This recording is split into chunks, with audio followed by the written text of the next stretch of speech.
DK Shivakumar ಭೇಟಿಗೆ ಅವಕಾಶ ನೀಡದ ರಾಹುಲ್. ರಾತ್ರಿ ರಾಹುಲ್ ಭೇಟಿಗೆ ಪ್ರಯತ್ನಿಸಿದ್ರು ಡಿಸಿಎಂ ಡಿಕೆಶಿ ಅನ್ನೋದ್ರ ಬಗ್ಗೆ ಮಾಹಿತಿ ಸಿಗ್ತಾ ಇದೆ. ಭೇಟಿಗೆ ಅವಕಾಶ ಸಿಗದೆ ಇದ್ದಿದ್ದಕ್ಕೇನೆ ಡಿಕೆ ಶಿವಕುಮಾರ್ ಬೇಸರದಲ್ಲಿ ಇದ್ದಾರೆ ಅನ್ನೋದು ಗೊತ್ತಾಗ್ತಾ ಇದೆ.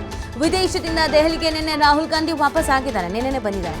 ನಿನ್ನೆ ರಾತ್ರಿ ಜರ್ಮನಿಯಿಂದ ದೆಹಲಿಗೆ ರಾಹುಲ್ ರಿಟರ್ನ್ ಆಗಿದ್ದಾರೆ. ದೆಹಲಿಯಲ್ಲಿ ಕಾದು ಕುಳಿತರು ಡಿಕೆಶಿಗೆ ಭೇಟಿಯ ಅವಕಾಶ ಸಿಕ್ಕಿಲ್ಲ. ಹೀಗಾಗಿ ವರಿಷ್ಠರ ವಿರುದ್ಧ ಡಿಸಿಎಂ ಡಿಕೆಶಿ ತೀವ್ರ ಬೇಸರ.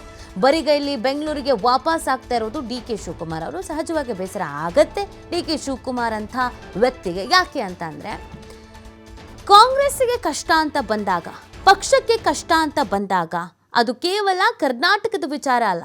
ನೀವೆಲ್ಲೋ ಗೋವಾನೋ ಅಥವಾ ಇನ್ನೆಲ್ಲೋ ಮತ್ತೆಲ್ಲೋ ಇನ್ಯಾವುದೋ ರಾಜ್ಯದಲ್ಲೂ ಕೂಡ ಕಾಂಗ್ರೆಸ್ಸಿಗೆ ಯಾವುದೋ ಒಂದು ಸಮಸ್ಯೆ ಆಗಿದೆ, ಏನೋ ಒಂದು ಅನಿವಾರ್ಯ ಪರಿಸ್ಥಿತಿ ಇದೆ ಅಂತಂದಾಗ ಅದಕ್ಕೆ ಹೆಗಲು ಕೊಡ್ತಾ ಇದ್ದು ಡಿ ಕೆ ಶಿವಕುಮಾರ್. ಸೊ ಈ ಕಾರಣಕ್ಕಾಗಿ ಅವರಿಗೊಂದು ಅತೀವ ನಂಬಿಕೆ ಇತ್ತು. ಹೈಕಮಾಂಡ್ ನಾಯಕರ ಮಾತನ್ನು ನಾನು ಕೇಳ್ತಿದ್ದೀನಿ, ಹೈಕಮಾಂಡ್ ನಾಯಕರು ಏನು ಹೇಳಿದ್ರು ಅದನ್ನು ನಾನು ಫಾಲೋ ಮಾಡಿದ್ದೀನಿ. ಸೊ ಈ ಕಾರಣಕ್ಕಾಗಿ ನನಗೆ ಗೌರವ ಅನ್ನೋದು ಇದ್ದೇ ಇರುತ್ತೆ ಅಂತ. ನೀನೊಬ್ಬ ಸಾಮಾನ್ಯ ಕಾರ್ಯಕರ್ತಂತರ ಇಲ್ಲ ಅವಕಾಶ ಸಿಗಲಿಲ್ಲ ಅಂತ ವಾಪಸ್ ಬರೋದು ಹೆಂಗಿರುತ್ತೆ ಹೇಳಿ? ಹೌದು, ಎಷ್ಟೋ ನಾಯಕರುಗಳು ಅಥವಾ ಎಷ್ಟೋ ಕಾರ್ಯಕರ್ತರು ಭೇಟಿ ಆಗಬೇಕು ಅಂತ ಅವಕಾಶವನ್ನು ಕೇಳ್ತಾರೆ, ಸಿಗಲ್ಲ, fine. But D K Shivakumar ಅವರು ಹೈಕಮಾಂಡ್ ನಾಯಕರಿಗೆ ಪರಮಾಪ್ತರು. ಹೈಕಮಾಂಡ್ ಏನು ಹೇಳುತ್ತೋ ಅದನ್ನು ಗಪ್ ಚುಪ್ ಅಂತ ಕೇಳುವಂಥ ವ್ಯಕ್ತಿ, ತಿರುಗಿಸ್ ಮಾತನಾಡುವಂಥ ವ್ಯಕ್ತಿ ಅಲ್ಲ.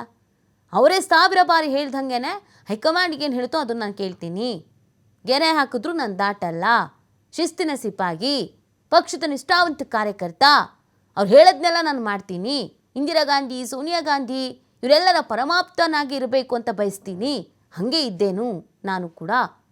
ನಾನು ರಾಜಕೀಯಕ್ಕೆ ಎಂಟ್ರಿ ಆದಾಗಿನಿಂದಲೂ ಕೂಡ ಆ ಮನೆತನಕ್ಕೆ ನಾನು ಗೌರವ ಕೊಟ್ಕೊಂಡು ಬಂದಿದ್ದೀನಿ ಅನ್ನೋದ್ರಲ್ಲ ಹೇಳ್ತಾ ಇದ್ರು.